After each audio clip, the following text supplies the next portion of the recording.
Hello বন্ধুরা, সবাই কেমন আছেন? আশা করি সবাই ভালো আছেন। চলে আসলাম নতুন একটি ব্লগ নিয়ে। বন্ধুরা, আপনাদের সাথে একটা বিষয় আলোচনা করব যে এতদিন তো আপনাদেরকে ইলেকট্রনিক্স পণ্য প্রবলেম এবং সার্ভিসিং দেখিয়েছি। এখন আপনাদেরকে একটা জিনিস নিয়ে আলোচনা করব, ক্যাপাসিটার। বন্ধুরা, আপনারা জানেন এখন গরমের সময় ম্যাক্সিমাম বাসাতে এগুলো ক্যাপাসিটার বা সিলিং ফ্যান আছে। তো এগুলো ক্যাপাসিটার কী করে লাগাবেন, কত অ্যাম্পিয়ারের লাগাবেন, কত অ্যাম্পিয়ার দিচ্ছে, কোন কোম্পানির বেশ, সব বিষয় নিয়ে আমরা এ টু জেড এই ভিডিওতে আলোচনা করব। দেখুন, এটা হচ্ছে নতুন ক্যাপাসিটার, ইন্ডিয়ান কোম্পানি, এখানে লেখাও আছে ইন্ডিয়ান। আর এগুলো আমি ব্যবহার করি। আর এটা হচ্ছে পুরাতন ক্যাপাসিটার, থাইল্যান্ডের ক্যাপাসিটার, এটা অনেক আগেকার ক্যাপাসিটার 2.5।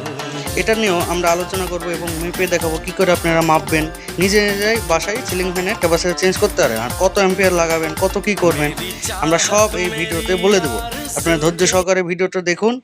ভিডিওটি ভালো লাগলে অবশ্যই লাইক, কমেন্ট, শেয়ার করতে ভুলবেন না। ধন্যবাদ।